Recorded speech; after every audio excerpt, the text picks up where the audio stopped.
If you were to, say, trip on the sidewalk tomorrow and just completely tear your hamstring, the medical response would be incredibly structured, Oh, right? Like absolutely. you'd get an MRI, a referral to a physical therapist, a custom rehab plan. You'd progressively load the muscle and eventually, get back to your baseline. Right, because it's linear. I mean, we understand how skeletal muscle recovers from trauma. Nobody expects you to just, figure it out on your own. Exactly. But when you shift the focus to the pelvic floor, specifically postpartum recovery, that structured roadmap just sort of vanishes. It completely disappears. Yeah. So today's deep dive is all about the pelvic floor. Yeah. And we are on a mission to answer a massive question for you. Can pelvic floor strength actually keep improving after that first year postpartum? Or is there like a hard ceiling on your recovery? Which is a huge concern for so many people. Right. And to get to the bottom of this, we're looking at a stack of incredibly detailed sources today. We've pulled clinical guidelines from New ACE, a variety of randomized controlled trials, comprehensive physiotherapy guides, and a really sobering 7-year follow-up meta-analysis from Biociencia Medicina. Yeah, it's a really diverse set of data, but honestly, it all points to this massive systemic medical blind spot. Totally. I mean, we are talking about a structural injury that affects millions of women, yet the standard of care is essentially to just, cross our fingers and hope for the best. It's wild. And to give you a sense of just how deep that blind spot goes, our sources reveal a staggering statistic.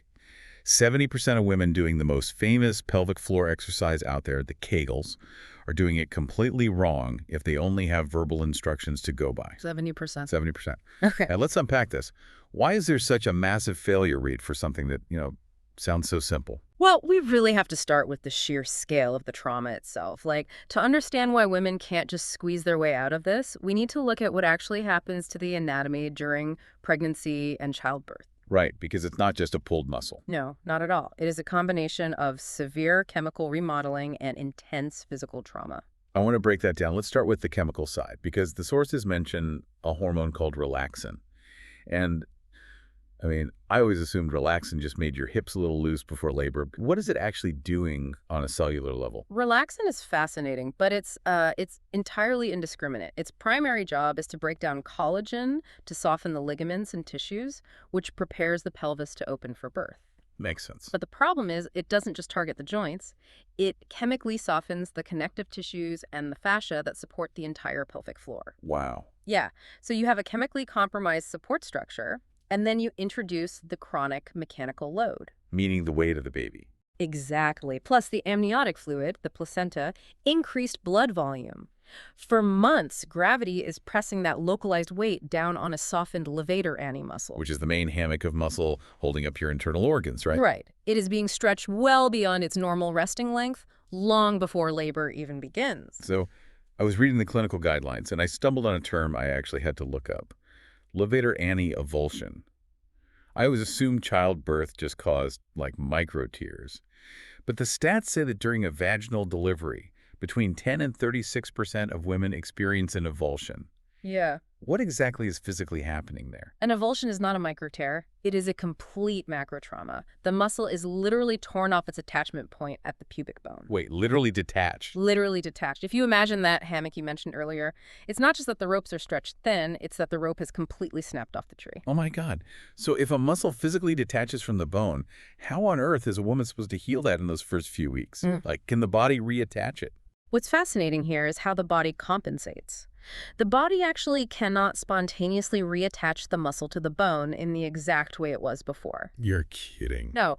Instead, it initiates a massive inflammatory response to form scar tissue and stabilize the area. But that process can take months or even years. And scar tissue isn't muscle. Exactly. It's rigid. It doesn't contract like healthy muscle fiber. This is why natural recovery leaves so many women below their pre-pregnancy baseline.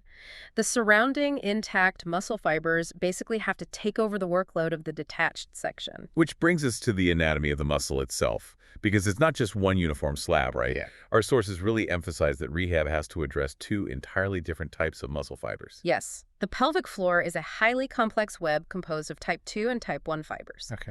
Type 2 fibers are your fast-twitch fibers. Think of them like sprinters. They are designed for quick, explosive action. Like when you sneeze or cough. Exactly. When you cough, sneeze, or laugh, Those type 2 fibers have to fire in milliseconds to clamp the urethra shut and prevent urine leakage. And the type 1 fibers. Those are your marathon runners. The slow twitch endurance fibers, they actually make up about 70% of the pelvic floor. Oh, wow. Yeah, and their job is to stay gently contracted, just humming in the background all day long. They maintain your posture, support the pelvic organs against gravity, keep everything in place. So if someone is just doing generic rapid-fire Kegels, they might be training the sprinters, but completely ignoring the marathon runners. Right. Or vice versa. If you only train endurance, you might feel supported all day, but the second you sneeze, you leak because the fast twitch fibers couldn't react in time. That makes so much sense. And if you only train the fast twitch fibers, you might not leak when you jump, but by 5 p.m. you feel this heavy dragging sensation in your pelvis because the endurance fibers are just totally fatigued. Okay, this perfectly sets up why the short-term protocol, those first 0 to 12 months postpartum, is so critical. The research shows the most natural recovery happens in the first 6 months, but proactive rehab is non-negotiable. Absolutely. Let's go back to that 70% failure rate for Kegels. Yeah. If a woman goes home and tries to do the exercises, but she's doing them wrong, what is she actually doing mechanically? She is usually doing the exact opposite of what the muscle needs. Because of the trauma, the pain, and the severed neural pathways, she has essentially lost the brain-muscle connection. Right. So when she's told to just squeeze, she might squeeze her glutes, her and her thighs, or most dangerously, she might bear down with her abdominals. Wait, bearing down, like she's pushing? Yes. And if you flex your upper abs without engaging the pelvic floor, you create a huge spike in intra-abdominal pressure. And that pressure has to go somewhere. Exactly. It has nowhere to go but down. So instead of lifting and strengthening the hammock, you are actively pushing your internal organs down into a vulnerable, traumatized muscle, which can actively exacerbate prolapse. That sounds terrifying. Yeah. So how do physical therapists fix that disconnect? Our sources talk heavily about biofeedback, specifically surface EMG. Yeah. Now, I know EMG from, like, heart rate monitors. How does that translate to the pelvic floor? It's a brilliant technology. Surface electromyography, or EMG, uses these small sticker sensors placed near the muscle to capture the tiny electrical voltages produced when muscle fibers contract. Yeah. A physical therapist hooks this up to a screen. Suddenly, a woman isn't just guessing in the dark. She tries to contract, and she instantly sees a line on a graph go up or stay flat. That's amazing. It really is. It turns a blind internal squeeze into a tangible visual metric. That makes total sense. It proves whether she is isolating the correct area. But the sources also focus heavily on what happens after the contraction, the relaxation phase. Why is letting go just as important as the squeeze? Because a muscle that cannot fully relax is a weak muscle. A lot of women postpartum develop a hypertonic pelvic floor. Meaning it's too tight. Yeah, it is in a chronic state of spasm, usually as a protective, guarding response to pain or trauma. Think about it like a bicep. Yeah. If your bicep is permanently cramped and curled up to your shoulder, you can't do a bicep curl. Right, you'd have to lengthen it first. Exactly. EMG biofeedback visually shows a woman if her resting tone is too high, teaching her how to downregulate her nervous system and fully release the muscle before she attempts another contraction. Okay, so once that baseline connection is there, how do you actually build the strength? There's a 10-week study from MDPI in our stack that looked at combining aerobic training with resistance training. It's a landmark way of looking at the region. In that study, the resistance training, the targeted Kegels, the bridge hip raises, that focused on overloading those type 2 fast twitch fibers to rebuild the reaction speed. For the sprinters. Right. But the researchers added an aerobic component, like brisk walking or cycling. Aerobic exercise increases capillary density and oxygenates the tissues, which specifically feeds those type 1 slow-twitch endurance fibers. Ah, the marathon runners? You got it. The combination of the two yielded synergistic benefits that isolated squeezing just couldn't match. But what if someone simply cannot find that brain-muscle connection, even with a screen? The physiotherapy guides highlight an alternative approach called hypopressives, or low-pressure fitness. Yes. And the data here blew my mind. An ultrasound study showed traditional pelvic floor training increased the muscle's cross-sectional area by 50%, which is fantastic. It is. But hypopressives increased it by 20% without the woman ever voluntarily squeezing the muscle. How is that physically possible? It all comes down to pressure manipulation and reflex activation. Hyperpressives utilize specific postures and something called an expiratory apnea, basically a false inhale. A false inhale. Yeah. You exhale all the air out of your lungs, pinch your nose, and then try to take a deep breath in while keeping your glottis closed. Okay, I'm trying to picture this. Because no air can enter, your rib cage expands outward and upward. This creates a massive negative pressure differential, a vacuum, really inside your abdominal cavity. So it's essentially acting like a syringe, drawing the internal organs up. Precisely. The vacuum physically lifts the pelvic organs upward, taking the weight off the pelvic floor. And because of the neurological connection between the diaphragm and the pelvic floor, that upward suction triggers an involuntary reflex contraction of the levator ani muscle. Wow. Yeah, you are training the muscle to fire without having to consciously think about it, all while reducing the severity of pelvic organ prolapse. That completely flips the script. I mean, you wouldn't just do bicep curls to prepare for a marathon, so why would we only do Kegels, which is basically a bicep curl for your pelvis, to support an entire system that manages breathing, walking, and lifting? The pelvic floor does not exist in isolation. It is the base of your core cylinder. The diaphragm is the top, the abdominals are the front, and the spinal muscles are the back. They have to operate as an integrated unit. Which perfectly sets up the timeline. For anyone listening, our sources want you to know that weeks 1 through 4 of any protocol are just the reconnection phase. Right. You are literally just rewiring the brain-muscle communication. You might not see the leaking stop immediately. It's not until weeks 4 to 8 that cellular hypertrophy-like actual tissue growth begins. You have to repair the electrical wiring before you can upgrade the hardware. It requires patience. So let's pivot to the absolute core mission of this deep dive. Say someone has the patience. They put in the work, they do the biofeedback, they rewire the muscles for that first year postpartum, and they get back to their baseline. Does the strengths keep improving after year 1? Does the body just take the wheel, or do you hit a wall? The answer is yes. Pelvic floor strength can absolutely continue to improve after the first year. Okay, good. But it comes with a major caveat. It only improves, or even remains stable, if it is continuously maintained. And this is where that 7-year follow-up meta-analysis from Bioscantia Medicina comes into play. I found this study pretty alarming, honestly. It is a massive wake-up call for the medical community. The researchers tracked women who underwent highly supervised, successful pelvic floor muscle training postpartum. And it worked at first, right? Yes. In the short term, that first 6 to 12 months, the intervention was a resounding success. Incontinence rates plummeted, structural support improved, quality of life skyrocketed. But then they brought those same women back 7 years later. And for the women who had stopped doing their exercises once they felt cured, the protective effects had entirely vanished. Completely gone. Their rates of urinary incontinence had perfectly converged with the control group who never did any rehab at all. All the time, all the effort, just completely erased. What is going on at a cellular level to cause that? It's the brutal reality of disuse atrophy. Skeletal muscle, which is exactly what the pelvic floor is metabolically expensive for the body to maintain. It takes energy. Right, it requires calories and blood flow. The body operates on a strict use it or lose it economy.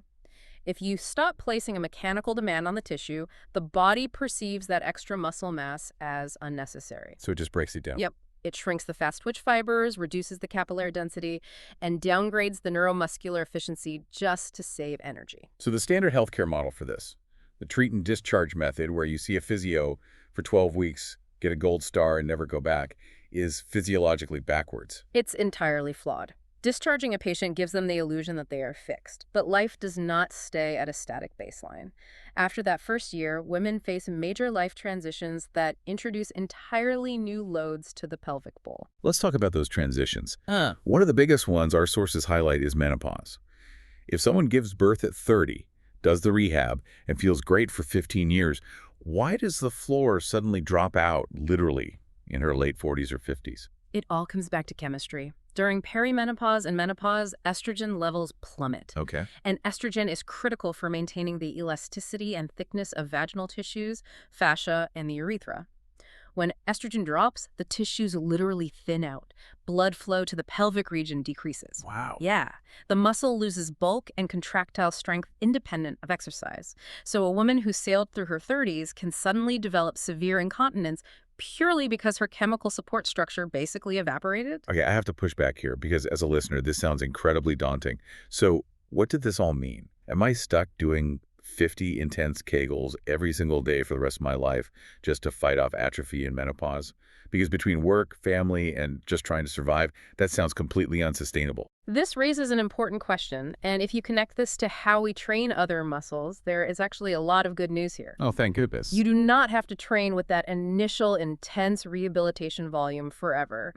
Once you achieve cellular hypertrophy, meaning you've built the muscle tissue and repaired the neural pathways, you enter the maintenance phase. Right. And physiologically, maintaining muscle requires far less volume than building it. That is a huge relief. So what does the maintenance phase actually look like in practice?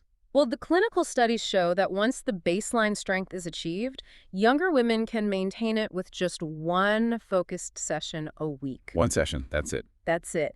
Now, those navigating the tissue changes of menopause might need 2 short sessions a week to counteract the estrogen drop.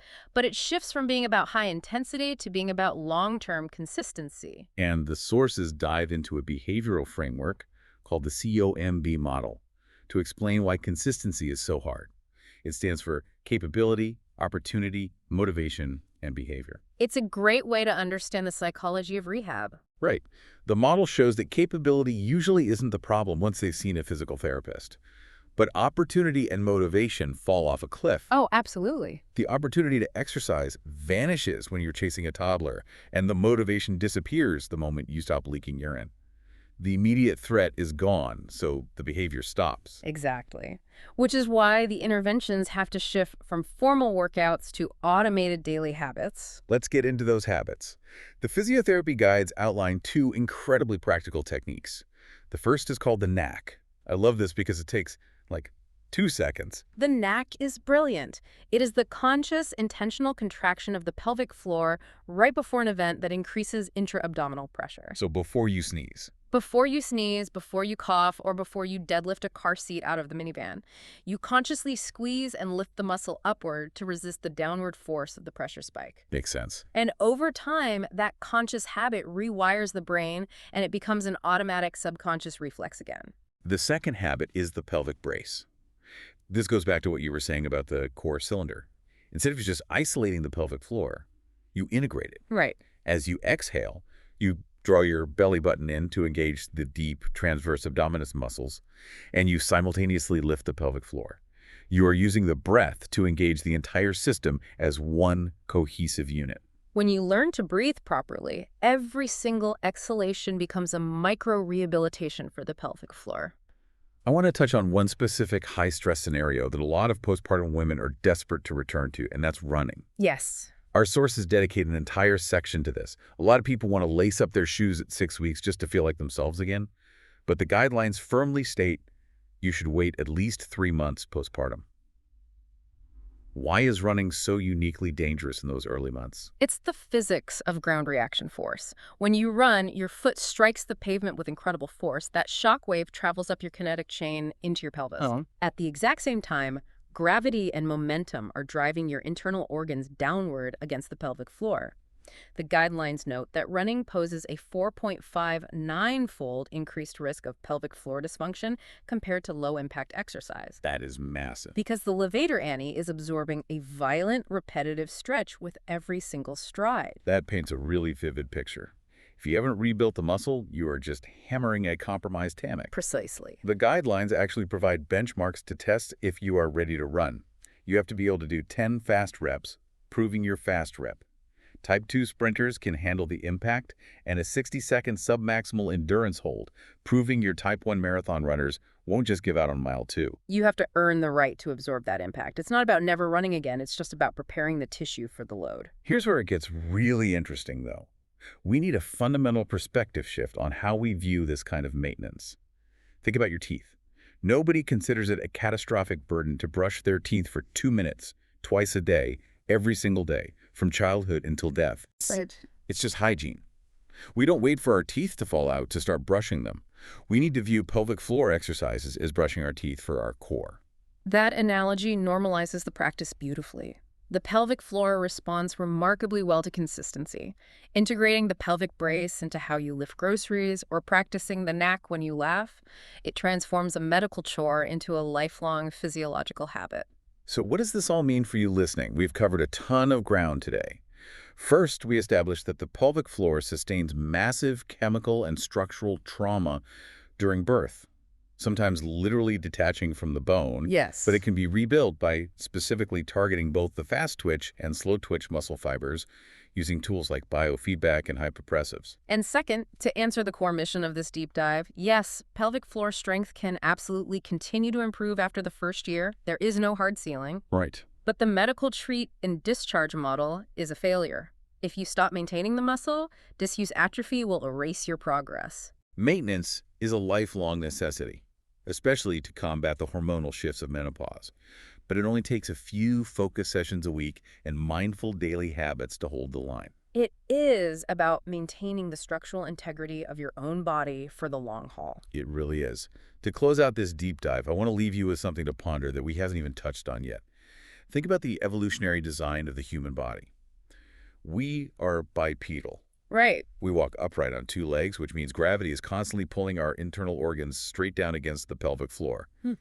Combine that with the evolutionary trait of humans having babies with exceptionally large heads, and you realize the female pelvic floor is under a unique, massive evolutionary strain that almost no other mammal experiences in the same way. It's an evolutionary bottleneck. Exactly. So why do we treat pelvic floor rehab as a reactionary, embarrassing secret that we only address after it's severely broken in childbirth?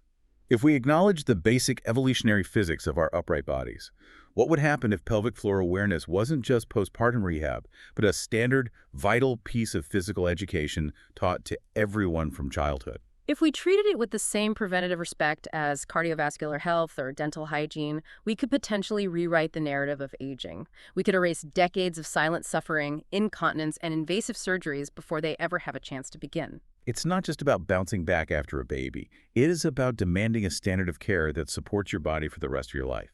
Keep that in mind the next time you brush your teeth. Maybe do a few mindful reps while you're at it.